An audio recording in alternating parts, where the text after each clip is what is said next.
Swastiastu. Perkenalkan, nama saya Putri Marsena Anjani dari Fakultas Dharma Acarya, jurusan Pendidikan Bahasa dan Sastra Agama. Di sini saya akan menjelaskan sedikit tentang materi yang saya angkat ini, yaitu penyalahgunaan teknologi di masa pandemi dan perubahan yang dialami. Di materi ini terdapat 5 poin penting yang harus saya jelaskan. Yang pertama itu adalah pengertian teknologi. Yang kedua itu ada peran teknologi. Yang ketiga, kelebihan dan kekurangan dari teknologi tersebut. Yang keempat, dampak positif dan negatif penggunaan teknologi tersebut. Yang kelima itu adalah penyalahgunaan dan penggunaan di dalam teknologi tersebut. Baik, di sini kita langsung saja ke materi yang pertama, yaitu pengertian teknologi. Pengertian teknologi seperti yang kita ketahui tidak asing lagi. Teknologi itu adalah suatu sarana penting atau alat untuk membantu setiap kegiatan manusia atau mempermudah kegiatan manusia dalam bidangnya masing-masing. Teknologi itu ada banyak, teman-teman. Tetapi di sini saya akan mengkhususkan teknologi tersebut, yaitu salah satunya handphone. Jadi handphone itu adalah segala-galanya bagi kita semua dalam masa era globalisasi dan era pandemi saat ini. Jadi saya di sini akan mengkhusus untuk menjelaskan teknologi, yaitu handphone. Baik, kita lanjut ke poin kedua, yaitu peran teknologi.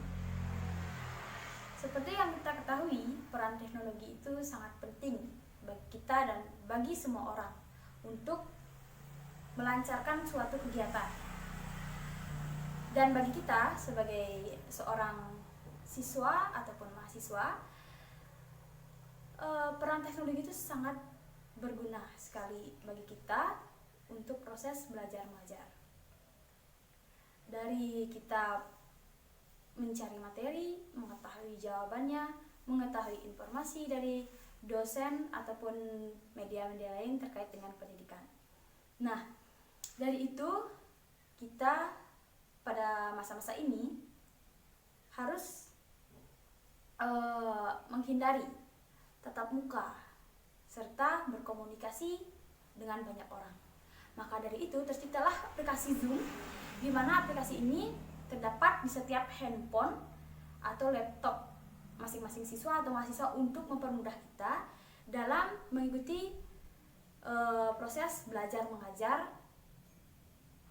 yang diselenggarakan oleh sekolah.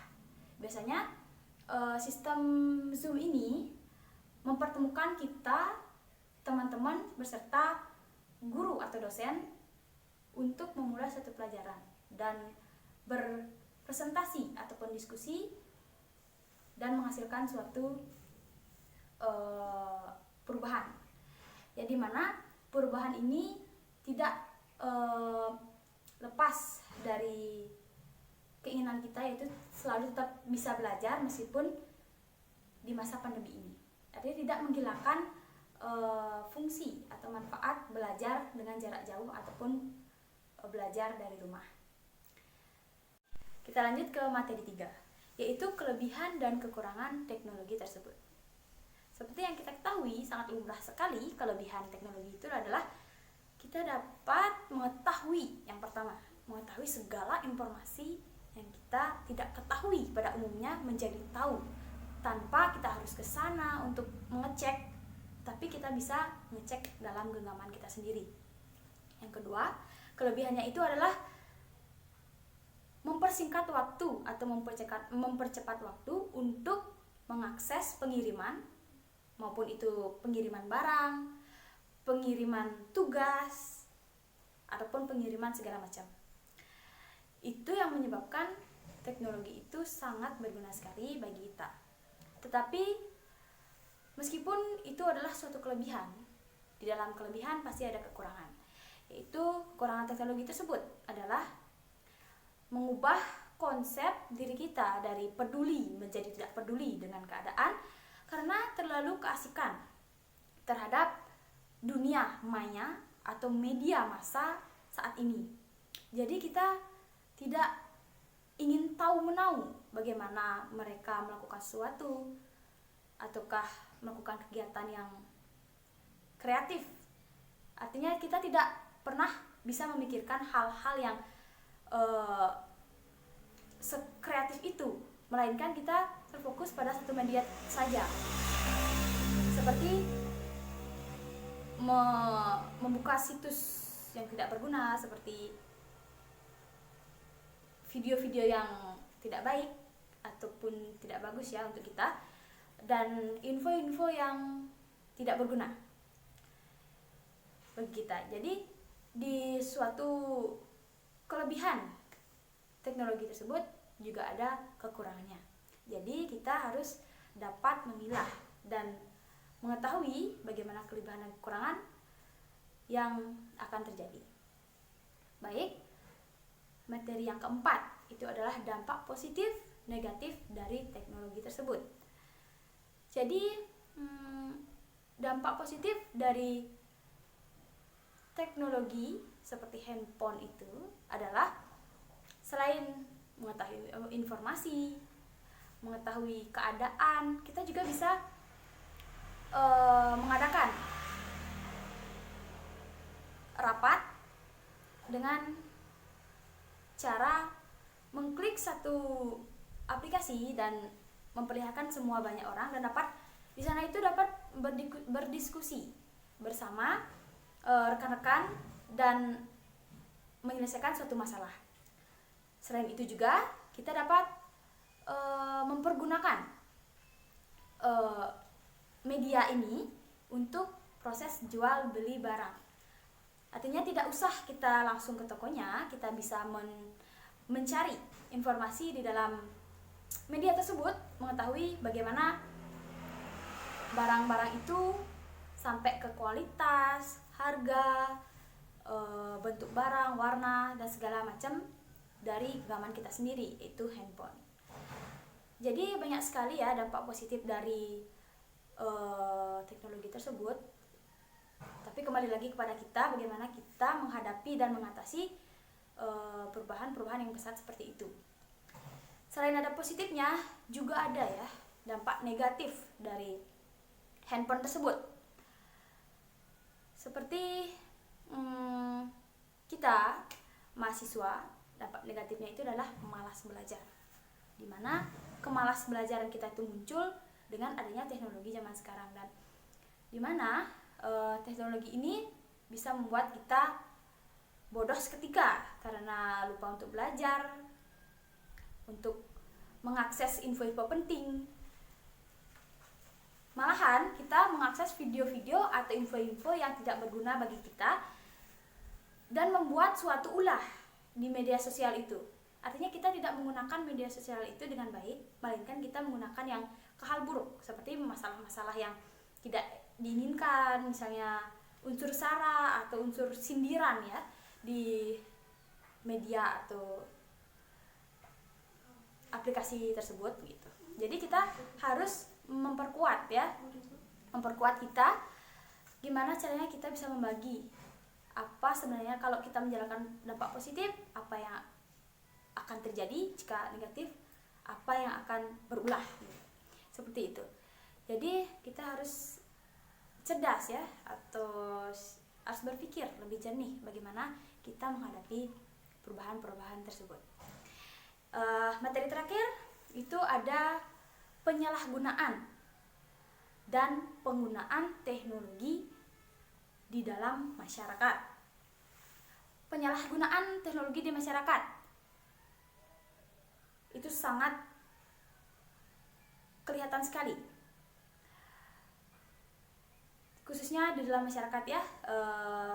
Saya berikan contoh, misalnya di Bali itu kan ada pengarah, sistem pengarah ya, dimana pengarah itu adalah memberikan informasi ke rumah-rumah jika ada suatu kegiatan agama ataupun manusianya. Dimana sistem ini itu adalah tradisi kita di Bali, dan hampir semua orang-orang di Bali menggunakan sistem itu, yaitu sistem pengarah. Kita bisa mengetahui informasi itu dengan adanya orang pengarah itu, yaitu memberikan informasi ke rumah-rumah untuk mengetahui kegiatan ataupun nyideh tulungan terhadap orang yang punya kerjaan, seperti orang yang punya gai gitu ya. Tetapi setelah terjadinya atau ditemukannya teknologi di masa sekarang, yaitu teknologi masa ini adalah media sosial, kita menjadi kaku dalam menghadapi semua kegiatan harus di-share lewat WA. Padahal tidak semua kita dapat share di sana. Artinya dengan adanya teknologi masa ini, perubahan itu sangat pesat sekali. Dan apa yang terjadi? Tradisi kita memudar dan interaksi kita berkurang, sikap peduli kita tidak ada, egois ya, bisa dibilang egois, karena kita pengarah itu lewat WA dan semua informasi-informasi itu di-share lewat WA. Dan itu menurut saya tidak bagus sekali dampaknya bagi masyarakat, karena ini membuat kita merasa canggung terhadap dimana kita sebagai orang Bali pasti erat dengan gotong royong, sikap kebersamaan dalam berkramo ya, istilahnya dalam adab kita itu berbanjar. Jadi menurut saya itu dengan munculnya teknologi canggih pada masa ini membuat suatu perubahan yang tidak baik, pertama ya pada ibu-ibu PKK ya, menge-share informasi melalui grup. Tidak semua orang mempunyai handphone atau WhatsApp, melainkan hanya manual saja. Itu yang menyebabkan informasi tidak aktual, tidak tersebar dengan baik.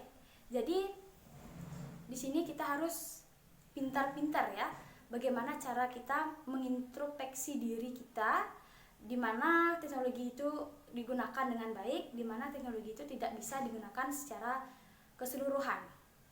Maka dari itu bisa saya simpulkan bahwa teknologi harus kita gunakan sesuai dengan fungsi dan manfaatnya masing-masing.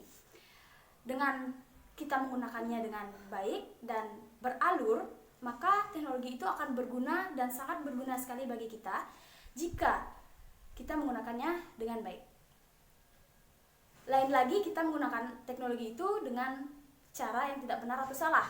Kita bisa terjerumus ke hal-hal yang tidak baik, menjadi perpecah belahan antar saudara maupun orang-orang sekitar, dan banyak hal yang tidak diinginkan jika kita menggunakan teknologi itu di sembarang tempat atau di sembarang orang-orang yang tidak patut digunakan ya, seperti itu.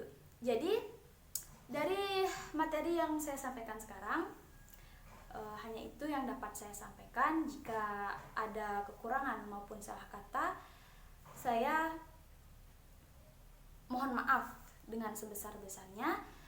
Baik, sekian yang dapat sampaikan. Saya tutup dengan Prama Santi. Om Santi Santi Santi Om.